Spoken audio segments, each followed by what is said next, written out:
मैंने ये चैनल शुरू किया था मई के महीने में, मई ऑफ 2023, और अभी साल खत्म होते हुए आ रहा है and we are almost at 750 subscribers.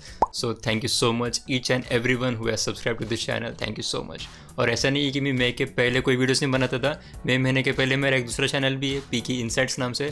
उस पर हम सिर्फ हॉलीवुड सिनेमा पे बातें करते हैं और पीकी इनसाइट्स हिंदी, मतलब यहाँ पे हम पूरे इंडियन सिनेमा पे बातें करते हैं। तो जो इंग्लिश वाला चैनल है उस पर भी हमारे 1000 सब्सक्राइबर्स हो चुके हैं। तो थैंक यू सो मच। अगर आप में से कोई लोग हैं जिन्होंने उस चैनल को भी सब्सक्राइब किया है तो thank you so much for that as well. मैंने मूवी रिव्यूज़ करना बहुत लेट शुरू किया, लेकिन मैं जो इंग्लिश वाला चैनल था उस पर मैं नॉर्मल वीडियो एसेस या फिर थ्योरी वाले वीडियोस, वैसे वाले वीडियोस में इंग्लिश चैनल पे डालता था, क्योंकि मुझे इतना कॉन्फिडेंस था नहीं कि मैं मूवी रिव्यूज़ करूँ। लेकिन as I started the Hindi channel, मैंने शुरू किया हिंदी चैनल पे and thank you so much आपने जितना भी प्यार दिया। पर ये बोलना ज़्यादा क्यों इंपॉर्टेंट था, क्योंकि जैसा मेरा वहाँ पे कॉन्फिडेंस नहीं हो रहा था रिव्यूज़ करने के लिए, वैसा मेरा यहाँ पे भी कॉन्फिडेंस नहीं हो रहा था कि मूवीज़ को रैंक करने के लिए।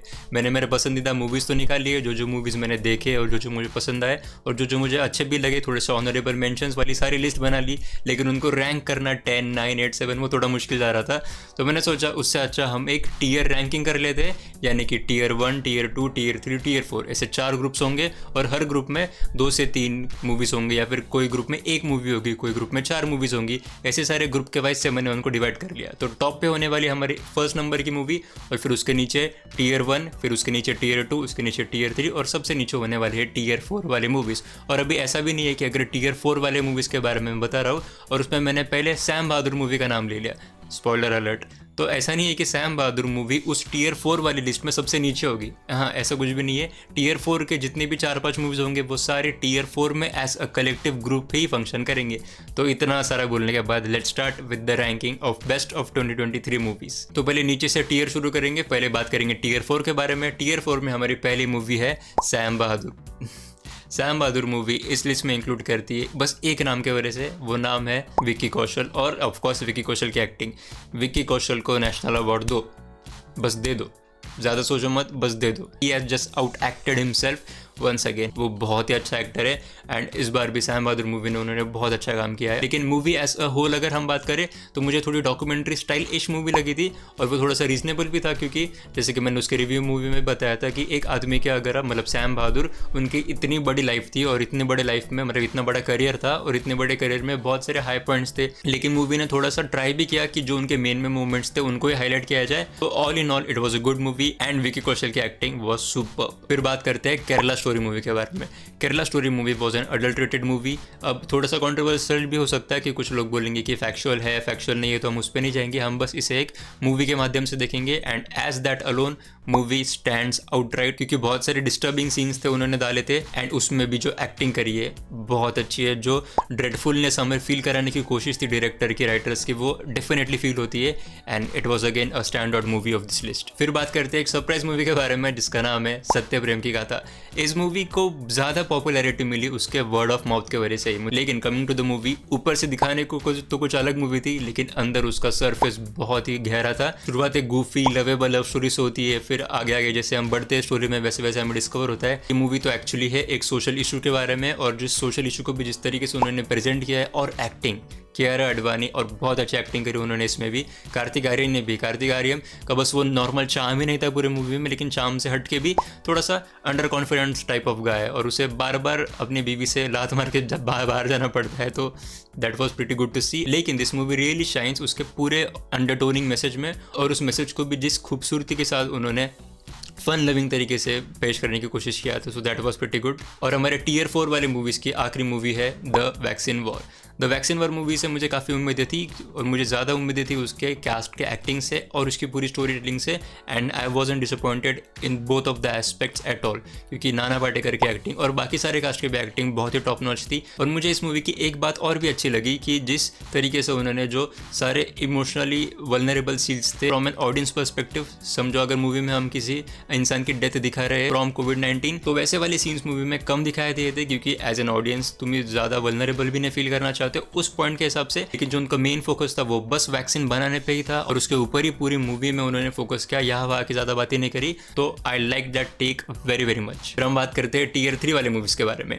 टीयर 3 में बस एक ही मूवी मैंने रखी है, वो है रॉकी और रानी की प्रेम कहानी। अब कुछ लोगों को ये लग सकता है हाँ ये कहाँ से आ गई, लेकिन थोड़ा सा गौर करो, it was an out and out Gen Z वाले ऑडियंस को अपील करने वाली मूवी, टेलर मेड उन्हीं ऑडियंस के लिए बनाई गई थी। मैं भी आता हूँ जेनजी में वैसे, पर इस मूवी में प्रॉपर करण जौहर स्टाइल में सब कुछ था। और करण जौहर का ये कमबैक मूवी भी थी एज अ डायरेक्टर, क्योंकि उन्होंने इसके पहले 2016 या 17 में बनाई थी एक दिल है मुश्किल। तो उसके बाद इतने सालों के बाद इनका कमबैक करना, and the comeback was also pretty good. काफ़ी सारा पैसा भी कमाया मूवी ने। ये मूवी डेफिनेटली एक out and out entertainment movie थी, जिसे आप एक मॉडर्न डे कभी खुशी कभी गम के लाइन में भी डाल सकते हो, बट थोड़ा ज़्यादा हो जाएगा, बट लेकिन फिर भी मूवी वॉज प्रिटी सॉलिड। और जो मुझे सबसे अच्छी बात इसकी लगी कि इनका डायरेक्शन फोकस था कि हमें जेनजी वाले ऑडियंस को टारगेट करने वाली मूवी बनानी है, एक फैमिली ड्रामा टाइप की, तो उन्होंने वही किया and they did it all right. अब बात करते हैं टीयर 2 वाले मूवीज़ के बारे में। तो हमारी पहली मूवी इस लिस्ट पे है डंकी। अब थोड़े हम लोग इससे भी सरप्राइज हो सकते हैं कि डंकी को क्यों डाला, लेकिन अगर आप बस डंकी को राजकुमार हिरानी के मूवीज से कंपेयर ना करो बाकी के मूवीज से, तो फिर भी this movie feels a very good one, जो एक अच्छे सोशल मैसेज को फिर से फॉरवर्ड लेके आ रही थी और in a classic Raju Hirani directorial style, कि जहाँ पे हमें दो एक्सट्रीम्स देखने को मिलते हैं। एक हो गया एकदम कॉमेडी देखने को मिलती है, एक पे एकदम ज़्यादा इमोशंस, वल्नरेबल वाले इमोशंस, सैड वाले इमोशंस, बिट्रेल वाले इमोशंस, सारे इमोशंस हमें देखने को मिलते हैं। So it is definitely a family entertainer जो अभी भी थिएटर्स में है। और इसी के साथ साथ मूवी एक्चुअली भी थी अच्छी, मतलब जो उनका फ्रेंड्स का ग्रुप था वो फ्रेंड्स का ग्रुप देखने में भी अच्छा लग रहा था। फिर इंटरवल के पहले तक उन्होंने जो ट्विस्ट डाला है that was pretty good as well. और विकी कौशल की एक्टिंग, विकी कौशल का ये 2023 साल बहुत अच्छा गया उनकी एक्टिंग के लिए। आगे बात करेंगे इसकी जो स्टोरी थोड़ी सी डीप होती है, थोड़ी सी अलग टर्न लेती है सेकंड हाफ में, लेकिन वो मैंने उसके रिव्यू में भी बोला कि उनको थोड़ा सा एक इलीगल इमिग्रेशन का जो मेन टॉपिक था उसको ब्लेंड करना था, उसको मिक्स करना था थोड़े से फिल्मिक वे में, थोड़े से राजू हिरानी इश वे में, जो कॉमेडी इमोशन जैसे कि मैंने पहले बोला, तो उसमें थोड़ा सा वो काइंड ऑफ सफ़र भी कर जाती है, लेकिन फैमिली ऑडियंस को मूवी पसंद भी आती है, तो that's why this is on the list. And SRK की acting was also pretty good. I know उन्हें काफ़ी लोग बोल सकते कि ओवर एक्टिंग था इस सीन में या उस सीन में, पर when it comes to emotional moments and जो आंखों में से आंसू निकालने वाले मोमेंट्स होते हैं, he is still the best. फिर बात करते हैं OMG 2 मूवी के बारे में। OMG 2 का क्लैश हुआ था गदर 2 के साथ, और OMG 2 बहुत कॉन्ट्रोवर्सी से भी भरा था, लेकिन that movie was a very solid movie. नाम के लिए तो थी वो अक्षय कुमार की मूवी, लेकिन अक्षय कुमार का बस उसमें एक एक्सटेंडेड कैमियो ही बोल सकते हो, लेकिन पूरी मूवी फोकस थी हमारे पंकज त्रिपाठी पे और उनके बेटे के कैरेक्टर के ऊपर, और वो ये फादर सन लव के बारे में। और ये फादर सन लव के बहुत सारे मूवीज बन चुके थे इस साल। पर again coming back to the movie, Pankaj Tripathi की एक्टिंग और वो छोटे बच्चे की acting, it was top notch. Yami Gautam की एक्टिंग काफ़ी अच्छी थी। और जहां मूवी को काफ़ी क्रिटिसाइज किया जा रहा था मूवी के रिलीज होने से पहले ही, कि आप धर्म को और सेक्स एजुकेशन वाले टॉपिक को कैसे साथ में ब्लेंड कर सकते हो, but the way they did that was pretty impressive. एक धक्का भी नहीं लगने दिया धर्म वाले एस्पेक्ट को, लेकिन फिर भी उन्होंने पूरी मूवी निकाल दी। फिर बात आती है जाने जा मूवी के बारे में। अगर आपने ये मूवी नहीं देखी तो मैं डेफिनेटली रिकमेंड करूंगा कि आप भी नेटफ्लिक्स पे जाओ और ये मूवी को चेकआउट करो। नाम है मूवी का जैसे मैंने बोला कि जाने जा। It is a psychological thriller movie और बहुत अच्छी मूवी है। जगदीप अलावत की एक्टिंग इम्प्रेसिव, बहुत ही अच्छा एक्टिंग का काम किया उन्होंने। इस मूवी में भी हमें सस्पेंस मिलता है, ड्रामा मिलता है, एंड में जाकर जो ट्विस्ट हमें देखने को मिलता है, एक्चुअली ट्विस्ट नहीं था बट जो भी था it was pretty good to see. अब हम बात करते हैं हमारे टीयर 1 वाले मूवीज़ के बारे में। टीयर 1 वाले मूवीज़ में मैंने बस 2 मूवीज़ रखी है, और फिर उसके बाद हमारी बेस्ट मूवी के बारे में बात करेंगे जो है टीयर 1 के भी ऊपर, टीयर 0, टीयर किंग। तो टीयर 1 वाली मूवी से पहले बात है जवान के बारे में करेंगे। जवान मूवी ने हर एक लोग को थिएटर तक बुलाया, उन्हें दिखाया कि वॉट SRK इस, एंड SRK का एक सॉलिड कमबैक हुआ था। कमबैक तो पठान मूवी के साथ ही हो गया था, लेकिन मूवी इतनी भी अच्छी नहीं थी, बट जवान was honestly a very good movie, जहाँ पे वी कैन सी कि SRK ने खुद को पूरी तरीके से समर्पण कर दिया था एटली के हाथों में, जो कि साउथ इंडियन डायरेक्टर है। उन्हें बोल दिया कि बनाओ आप साउथ इंडियन फ्लेवर पे पूरी मूवी बनाओ, पूरा मास मसाला, गाने, एक्शन सब डालो, I am all yours, and that was pretty decent. And the way Atlee presented SRK, उसकी बात करते करते तो हर एक रिव्यूअर थका नहीं है पूरे साल। बट एनीवेज इस मूवी में हमें सब कुछ देखने को मिला, डांस, ड्रामा, कॉमेडी जो भी है, और उसके साथ साथ सोशल मैसेज भी था, तो वो उन सारा अच्छे तरीके से ब्लेंड भी हुआ। 1-2 सरप्राइजेस भी देखने को मिले, तो movie overall was very entertaining movie despite being a pretty much long enough movie. लेकिन फिर भी लंबी मूवी के होने साथ, मूवी तो लंबी थी लेकिन साथ ही साथ एंटरटेनिंग भी थी, ज़्यादा आपको बोर्ड होती नहीं है, और it was a classic Atlee movie. फिर टीयर 1 वाली आखिरी movie Animal. Don't cancel me but Animal was a good movie. मुझे पता है बहुत लोगों के पोलर अपोजिट थॉट्स है इस मूवी को लेके, कुछ लोग बहुत ज़्यादा हिट करते हैं, कुछ लोगों की ये बेस्ट मूवी बन चुकी है, but to be honest Animal could be a game changer movie in Indian cinema. क्यों? मैंने इसका दोनों का एक्सप्लेनेशन दिया है ये कौन सी तो भी वीडियो में, तो आप देख सकते हो। एंड संदीप रेड्डी वांगा जिन्होंने इस मूवी को डायरेक्ट किया था, लिखा था और एडिट किया था, he is a visionary director. Again again किसी चीज़ को पसंद करना ना पसंद कर रहा है, it's all subjective, but animal movie was a very solid movie. बेशक मूवी लंबी थी तो उसकी वजह से काफ़ी लोगों ने जो लेयर्ड पर्सनालिटी थी हमारे प्रोटैगनिस्ट की वो कहीं ना कहीं मिस कर दी। लेकिन अगर तुम सोचो कि इसका मैसेजिंग क्या था, तो इसका मैसेजिंग कुछ था ही नहीं। और जो लोग बोल रहे हैं कि इसका मैसेजिंग था ऐसा कि मिसोजिनी को सपोर्ट करता है ये वो, तो तुम ज़रा सोच के देखो कि हमारा जो मेन कैरेक्टर था उसने इतना सब कुछ किया लेकिन एंड में उसके पास कुछ भी नहीं रहा। उसके भाई जो थे कजन्स उसके साथ लड़ने वाले वो छोड़ के चले गए, उसके पापा मरने वाले थे 6-8 महीने में, उसकी बीवी भी आखिरी सीन में छोड़ के चली गई। So he was all alone at the end. इतना सब कुछ करने के बाद भी he was all alone. And वही एक मैसेजिंग था मूवी का, जैसे कि कुछ था तो ये मैसेजिंग था कि ही रणवीर जैसा character he is not meant to be idolised. Anyways movie अच्छी थी। अब बात करेंगे best movie of the year, लेकिन उसके पहले कुछ ऑनरेबल मेंशंस की बात कर लेंगे, जिनमें सबसे पहले आती है हमारे विजय थालापति की लियो मूवी।